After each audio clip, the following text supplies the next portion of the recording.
So sa Joshua, chapter 5, verse 10 to 12, up to 12. Samantalang ang mga Israelita ay nasa Gilgal, sa kapatagan ng Jericho, ipinagdiwang nila ang Pasko noong kinagabihan ng ika-14 na araw ng unang buwan. Kinaumagahan, araw pa rin ng Pasko, kumain sila ng mga pagkain inani nila sa lupaing iyon, sinangag na trigo at tinapay na walang pampaalsa. Hindi na muling umulan pa ng mana nang makakain na sila ng mga inani nila sa lupain ng Kanaan. Kaya't mula ng taong iyon, pagkain inaani na sa Kanaan ang kanilang kinakain. So, analyze niyo po. Dito lang na-mention, mula noon, hindi na umulan ang mana. Hindi na dumating yung mana. Yung physical na mana na naging pagkain nila sa loob ng 40 years. So, ibig sabihin, tumigil na ang mana. At kung ating i-analyze, ang nagiging nangyari ay every 6 days umuulan. At nalaman nila na pang 7 day, ang araw na yun dahil wala pong mana na uulan. Ganun po kasimple. At yun ang pagbibilang ng kanilang panahon sabang sila'y nasa journey sa pamamagitan ng mana, sa pamamagitan ng karunungan na dumarating sa kanila. Wala pong mana sa araw ng pamamahinga. Physically, walang mana dumating.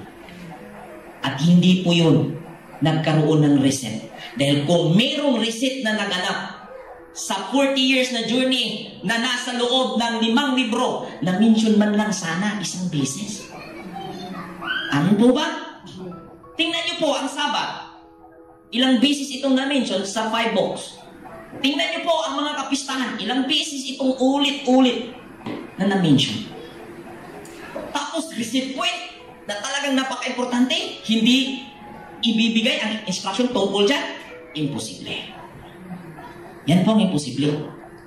Pero dahil sigurista kang walang pag-aanalisa, gusto ko unique. Dito ako. Alam mo ganun? Unique. Kahit mali, basta unique, okay lang. Amen? So malinaw na hindi nagkaroon ng reset ang Sabat bawat taon. So, sa mga ano pa dyan, wala pong hindi po nagkakaroon ng reset ang Sabat bawat taon.